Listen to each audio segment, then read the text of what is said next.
Hey everyone, welcome to my channel. This is me Sarah and you are watching Clad Studies. For today's video, I am going to tell you people that how to start with the GK section, what should be your approach, and a few questions which normally aspirants have while they go for examination, or it's a kind of low-end examination. Today's video is mostly focusing on Clad examination.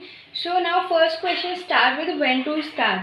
So the I do means not I personally, but yeah, this is the kind of the conclusion drawn with the various sources and mostly believe that कि अगर the मतलब सबसे ज़्यादा important current affair के जो period रहता है it is last 6 month मतलब या फिर इफ़ अक्टूबर से November and till your examination last 6 months are quite important for your preparation. यहीं से ज़्यादातर क्वेश्चन आते हैं. And if I talk about कि अगर आप if you are going for 22 examination तो August is best means you after 3 or 4 days August is going to come, so you can start your preparation from that day and you can start making notes of that day.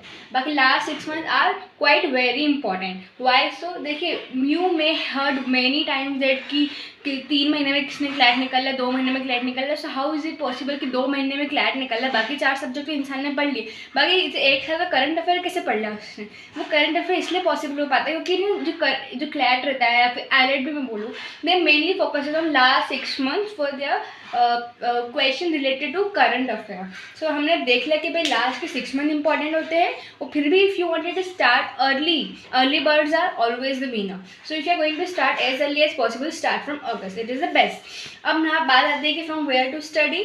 Listen, today I am going to talk about the body topics current affair as well as static board. क्योंकि देखिए अभी आ गया था CLAT 2021 का paper, और हमने उसमें देख लिया कि those who totally dependent on current affair उनको थोड़ी सी प्रॉब्लम आ गई होगी इस साल, क्योंकि स्टैटिक भी पूछ लिया गया था. And this is why you do not ignore static completely. So today from for 22 we are going to take static and current affair parallelly. Okay, now come with where to study.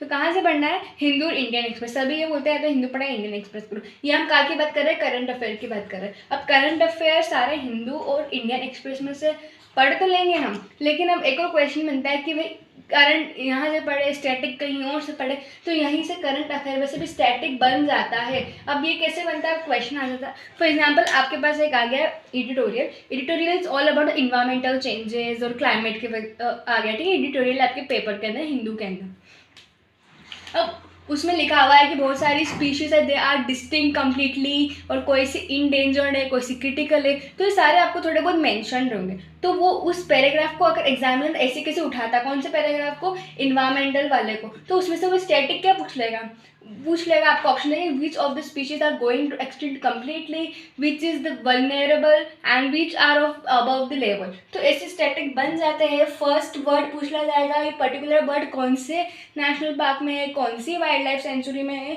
Particular current affair में से static बनता है. तो सिर्फ current affair को सिर्फ आग बन के नहीं पढ़ने बैठना कि चलो भाई करंट अफेयर पढ़ रहे लिख लो. उसमें से आपको एक पर्टिकुलर पैराग्राफ में से एज पॉसिबल स्टैटिक भी निकाल के चलना है.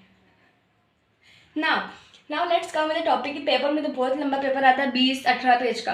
अगर मैं हिंदू की बात करूँ ना, तो भाई कौन सा टॉपिक कवर करना है? सबसे पहले तो एडिटोरियल तो बिल्कुल आपको क्या करना है, कुछ पढ़ो या ना पढ़ो, if you want to go out of the town या फिर कुछ प्रॉब्लम है, तो एडिटोरियल तो हमको किसी भी कंडीशन में पढ़ना ही पढ़ना है. उसको छोड़ के ये 5 टॉपिक मैंने निकाले, these are very mandatory for you people.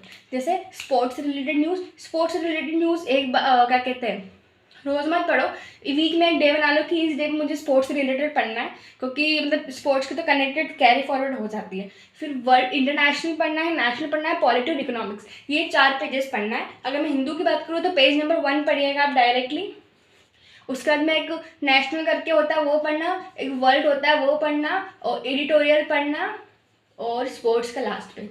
तो ये 5 पेज पढ़ना, पूरा न्यूज़पेपर छानने नहीं बैठना है. इन 5 पेज में आपको 2 आवर तो लगेंगे if you are the beginner, और may be more than it. क्योंकि अगर if you are going to start with the whole newspaper and if you are the beginner and you are starting with 1 day preparation, तो हो सकता है कि बहुत ज़्यादा टाइम लग जाए. क्योंकि newspaper reading is not a easy game. Newspaper reading requires you people to make habit out of it and use to practice a lot. Okay, तो हमने टॉपिक देख लिया, काय के टॉपिक देख लिए, करंट अफेयर के। अब इंडियन एक्सप्रेस, अब इन दोनों से में क्वेश्चन कौन सा करे? If you people are really weak in English so go for Indian Express. This Indian Express की लैंग्वेज थोड़ी ईजी होती है, सिंपल होती है, और हिंदू की होती है थोड़ी कॉम्प्लेक्स। सो ये न्यूज़ तो सेम ही रहती है, but it's dependent on you कि which path you have to choose. If you wanted to go for complicated या फिर कुछ नई ग्रामर एंड वोकैब वगैरह सीखना तो हिंदू के लिए जाइए। And if you are a very beginner and kind of mediator in English so go for Indian Express. So now let's start with static portion. हमने करंट का तो देख लिया है ना। अब स्टैटिक में आता है कि भाई कहाँ से पढ़े, कितना पढ़े, क्या टॉपिक कवर करे, कुछ समझ में नहीं आता। मोस्टली गोल्स फॉर, क्या नाम था उसका, पियर्सन की बुक। लेकिन यार वो बहुत ज़्यादा मोटी बुक है और आई डोंट थिंक इतना ज़्यादा तुम्हें टाइम वेस्ट करना चाहिए। एक वो बुक पूरी ले लो, मैं मना नहीं कर रही, बुक मत लो उसको, बाकी कुछ पॉइंट्स तो उसे टिक कर लो, उतना ही करना है।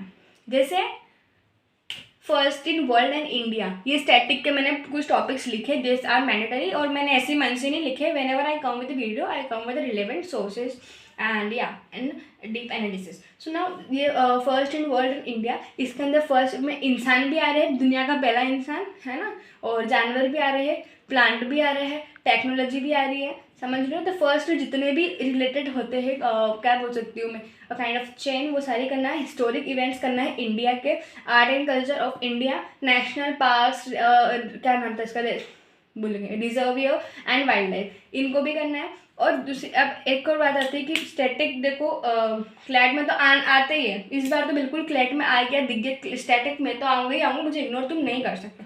और एलेट और बाकी तो दूसरे एग्जाम में स्टैटिक आते ही आता है। अब नहीं, this is also a suggestion कि ना 9th से 12th की एनसीईआरटी कर लो, तुम्हें स्टैटिक उसमें क्वेश्चन अच्छा खासा मिल जाएगा। वर्ल्ड हिस्ट्री इग्नोर कर देना, वर्ल्ड हिस्ट्री इग्नोर कर देना। अब ये कुछ ज़्यादा हो गया, मोस्ट ऑफ यू सेज कि यार अब एनसीईआरटी कौन पढ़ने बैठे। द थिंग इज़ दैट कि देखो एनसीईआरटी में से भी आते हैं, एनसीईआरटी में बहुत सारे बेसिक फैक्ट्स होते हैं, स्टैटिक फैक्ट्स होते हैं। क्या करना है, पॉलिटिकल और साइंस की बुक में I am not telling you कि बिल्कुल डीप जाओ, I am just only talking about the certain facts. होएगी 9th से 12th तक की, निकालो, अभी तो बहुत टाइम है। Start doing with the science, PCB, PCB है ना, बायो, पीसीबी और सोशल साइंस, ये 4 सब्जेक्ट निकालो और सारे के मार्क करो जो फैक्ट्स हैं। अब देखो स्टैटिक में कैसे क्वेश्चन आता है आपको पता होगा, you are capable enough to know, so वो तो मुझे नहीं बताना पड़ेगा। बाकी हाँ, फिजिक्स, केमिस्ट्री, बायो और एसएस में ज्योग्राफी, हिस्ट्री एंड पॉलिटिकल, ये सारे एनसीईआरटी करना है, स्टार्ट कर दो। अगर आप तुम लोग उसे करते हो तो it would be going to very beneficial for you people. और देखो अब ये एनसीईआरटी 9th से 12th की यूट्यूब पे वीडियोस मत देखना, क्योंकि वो किसके लिए बन रही है, जो 9th 12th है, वो वीडियोस एक्चुअल सिलेबस कंप्लीट कराने के लिए। Are you getting my point? Do by own, या फिर if you people want so ऐसे किसी फैकल्टी से पढ़ो, तो they are actually teaching you people for CLAT और लॉ एंड एग्जामिनेशन। उसके लिए तुम पढ़ाओगे तो उस हिसाब से पढ़ाएंगे। अगर तुम नॉर्मली किसी 9th क्लास की ही पढ़ते हो तो तुम्हें सिलेबस वाइज पूरा पढ़ाएंगे। बाकी हमको क्या पढ़ना है, हमको पढ़ना है स्टैटिक। और स्टैटिक क्यों पढ़ना है, क्योंकि फैक्ट्स बहुत सारे निकलते हैं और एनसीईआरटी में से क्वेश्चन आ जाते हैं, और इधर भी तुम वही कवर हो जाएगा। तो ये हमने स्टैटिक के बारे में पढ़ लिया कि कहाँ से पढ़ना है, कैसे पढ़ना है, वो भी मैंने बता दिया भाई। And if you people want कि मैं स्टैटिक कवर करूँ एनसीईआरटी में से, so comment me down, if I would be having a few comments, so I would start with it, है ना। तो कहाँ से पढ़ना है, एनसीईआरटी है, कौन सा टॉपिक पढ़ना है, ये सारे टॉपिक कवर करना है, और पीसीबी एसएस में से भी कर लेंगे। अब बात हो गई है हमारे दोनों सेक्शन की अच्छे से, ठीक है, स्टैटिक की भी हो गई है और करंट अफेयर की भी हो ही चुकी है। अब 30 ट्रिक्स और इम्प्रूवमेंट ट्रिक्स। पहली बात तो ये है कि बिना रीड करे तुम्हें बिल्कुल करंट अफेयर में इम्प्रूवमेंट आएगा ही नहीं। अब तुम सोच रहे हो कि तुम न्यूज़पेपर नहीं पढ़ो, तो ऐसा नहीं होगा। You have to read and read. And second, don't go for substitution. ऐसा मत सोचो कि मैं पर्टिकुलर ऐप है, ये ऐप है, मैं ऐप से करंट अफेयर कवर कर लूँगी या कर लूँगा। ऐप या फिर जो भी अदर प्लेटफॉर्म है which are for current affair are not relevant for your CLAT और law preparation, so don't go for any substitution. Newspaper are important, so मतलब this are mandatory, newspaper are mandatory, ठीक है भाई। तो ये तो करना ही करना है। Read and this focuses on strength and weaknesses. अब है ना, तो मैं बिल्कुल स्ट्रेंथ एंड वीकनेस जीके की कैसे निकालेंगे, देखो सोच लो कि भाई मुझे जीके जब भी मैं पढ़ने बैठती हूँ, जब भी मैं न्यूज़पेपर पढ़ने बैठती हूँ, तो पहले तो मुझे बहुत ज़्यादा टाइम लग जाता है, उसके बाद मुझे लैंग्वेज समझ में नहीं आती। So what you have to do, you have to work step by step. पहले ट्राई करो कि तुम टाइम को रिड्यूस करो, set up an alarm for 10 और 15 मिनट, कि मुझे इतने मिनट में ये इतना आधा पेज कंप्लीट करना है। Then go for your vocab section और थोड़े वोकैबलरी इंप्रूवमेंट करो। स्ट्रेंथ और weakness, you need to work step by step. Baby step लो मेरे हिसाब से, तो स्टेप भी मत लो, बेबी स्टेप, स्मॉल स्टेप ऐसा बोलते हैं ना, ऐसा धीरे धीरे ऊपर चढ़ो, हो जाएगा। अब दूसरी बात है, ये सबसे इम्पोर्टेंट लगा, मतलब है I think, limit your resources. देखो अब क्या कर रहे हैं, कोई बच्चे हिंदू में से भी पढ़ रहे हैं, इंडियन एक्सप्रेस में से भी पढ़ रहे हैं, 3-4 ऐप भी कर लिए हैं, उसके बाद में सोशल साइट से भी पढ़ रहे हैं, इंस्टाग्राम से भी पढ़ रहे हैं। क्या पढ़ रहे हैं, न्यूज़ पढ़ रहे हैं। इतनी हौच पौच मचा ली, मतलब तुम इतना क्यों पढ़ रहे हो, मुझे तो ये बता दो। And this is not for GK और current affair, this is for every section. अब तुम यूट्यूब चैनल से भी पढ़ रहे हो, तुमने 10 यूट्यूब चैनल कर रखे हो और तुम एक टॉपिक को 10 चैनल से पढ़ रहे हो, so this is not required. क्या होता है, इंस्टेंट ऑफ कि तुम एक चीज़ 10 जगह से पढ़ो, कि यही है कि एक चीज़ 10 बार पढ़ो। मतलब एक पर्टिकुलर वीडियो तुम देख रहे हो तो उसी वीडियो को 10 बार देख लो, इंस्टेड ऑफ कि एक टॉपिक को 10 वीडियो से अलग अलग देखो। This is not advisable at all. तो क्या करना है, लिमिट योर रिसोर्सेज। अब रिसोर्सेज कैसे लिमिट करें, अगर इफ आप ऑनलाइन से तो सभी पढ़ रहे, तो यूट्यूब चैनल पे क्या करो, तुम देख लो भाई 5 सब्जेक्ट है, देख लो कौन कौन सा तुम्हारा चैनल, मेरा कोई चैनल मैथ्स अच्छा पढ़ा रहा होगा तो उससे बोलो कि मैथ्स तो मैं इसी मैम से पढ़ूंगी, इसी सर से पढ़ूंगा। कोई पॉलिटी अच्छा पढ़ा रहा होगा तो तुम बोलो कि हाँ पॉलिटी तो हम इधर से। तुम्हें ऐसा है ना, अपना सोर्स लिमिट करके रखो, कुछ 10 या जितने भी तुम्हें लग रहा है इतने चैनल कर लो कि इस चैनल से मुझे पढ़ना है, या ये मेरी कोचिंग मटेरियल है, मुझे इतना पढ़ना है बस। क्या, और प्रीवियस क्वेश्चन प्रैक्टिस करना है। क्या क्या क्या, कोचिंग मटेरियल और कुछ चैनल और साथ में बस नहीं, यही 2 चीज़ काफ़ी। इतने में तो तुम सिलेबस कंप्लीट करोगे, उसके बाद तुम क्या करोगे, प्रीवियस ईयर पेपर सैंपल, वो बात की बात है। तो सबसे पहले तो लिमिट योर रिसोर्सेज, एक चीज़ को 1000 दफ़ा मत पढ़ो अलग अलग जगह से। I you getting my point? Stick to the syllabus, stick to the particular channel, stick to the particular resource and don't go for. हाँ, और बहुत सारे, this is also kind of question कि हम ये वाले ऐप का सब्सक्रिप्शन ले लें, या फिर इन शॉर्ट आ रहा है, बहुत सारे वर्ड अफेयर और बहुत सारे ऐप आते हैं। So this is, I personally recommend कि देखो अगर तुम न्यूज़पेपर पढ़ रहे हो, this is more than enough. Your CLAT preparation does not demand कि तुम ऐसे इतनी डीप में जाएंगे, इधर उधर से पढ़ो, नहीं, ये टॉपिक्स कवर कर लो, they are more than sufficient for you guys. अब दूसरी बात ये वही है कि भाई एक चीज़ 10 जगह से मत पढ़ो, एक चीज़ 10 बार पढ़ लो। और लास्ट, नोट्स तो बनाना बहुत ज़रूरी है। नोट्स और न्यूज़पेपर का कोई भी सब्स्टिट्यूशन नहीं है। So this is all about your GK section, how you need to take approach towards it.